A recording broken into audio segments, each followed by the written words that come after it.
वित्त मंत्री निर्मला सीतारमण ने कल शनिवार को देश का आम बजट 2025 पेश कर दिया है। इस बजट में कई नई घोषणाएं, टैक्स में बदलाव और मंत्रालयों के लिए बड़े बड़े आवंटन किए गए हैं। लेकिन क्या आपको पता है कि इस साल के बजट में पिछले साल के मुकाबले कितना फर्क आया है? चलिए इन सबको विस्तार से समझते हैं। सबसे पहले हम बात करते हैं रक्षा मंत्रालय की। इस साल रक्षा मंत्रालय को 6.81 लाख करोड़ रुपए आवंटित किए गए हैं, जो पिछले साल के 6.22 लाख करोड़ रुपए से काफी अधिक है। यह सरकार की राष्ट्रीय सुरक्षा को मजबूत करने और सेना को आधुनिक बनाने की प्रतिबद्धता को दर्शाता है। यह बढ़ोतरी देश की रक्षा जरूरतों को और मजबूती देने के संकेत देती है। आपको बता दें कि रक्षा मंत्रालय देश का सबसे अधिक पैसे वाला मंत्रालय है। अगला है सड़क परिवहन और राजमार्ग मंत्रालय। वित्त वर्ष 2025-26 के लिए इस मंत्रालय को 2.87 लाख करोड़ रुपए आवंटित किए गए हैं, जो पिछले साल के 2.80 लाख करोड़ रुपए से अधिक है। यह वृद्धि देश भर में इंफ्रास्ट्रक्चर और कनेक्टिविटी को बेहतर बनाने की सरकार की प्रतिबद्धता को दर्शाती है। पिछले साल के बजट में रेल मंत्रालय को 2.55 लाख करोड़ रुपए मिले थे। इस बार भी यह राशि समान ही रखी गई है, यानी कि इस बार के बजट में रेल मंत्रालय के लिए कोई वृद्धि नहीं की गई है। अब बात करते हैं गृह मंत्रालय की। 2024 में गृह मंत्रालय को 2.22 लाख करोड़ रुपए आवंटित किए गए थे।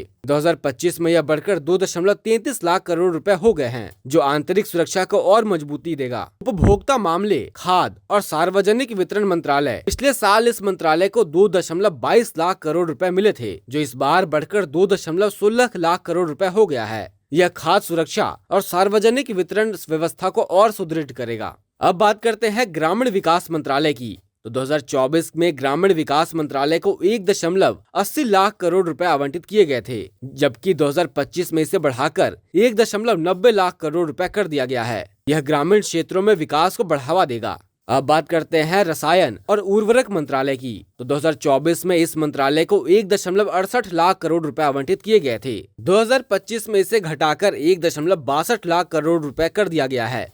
अब बात करते हैं कृषि और किसान कल्याण मंत्रालय की। पिछले साल कृषि मंत्रालय को 1.32 लाख करोड़ रुपए आवंटित किए गए थे। इस बार इसे बढ़ाकर 1.38 लाख करोड़ रुपए कर दिया गया है, जो किसानों के कल्याण के लिए बड़ा कदम है। अब अंत में बात करते हैं स्वास्थ्य और परिवार कल्याण मंत्रालय की। 2024 में स्वास्थ्य मंत्रालय को 90,000 करोड़ रुपए का बजट मिला था। इस बार 2025 में यह बढ़कर 1 लाख करोड़ रुपए कर दिया गया है, जिससे हेल्थ केयर इंफ्रास्ट्रक्चर को मजबूती मिलेगी। बजट में साफ दिख रहा है कि सरकार ने इंफ्रास्ट्रक्चर, सुरक्षा और ग्रामीण विकास पर ज्यादा फोकस किया है। इस बजट पर आपकी क्या राय है? हमें कमेंट सेक्शन में जरूर बताएं। शुक्रिया।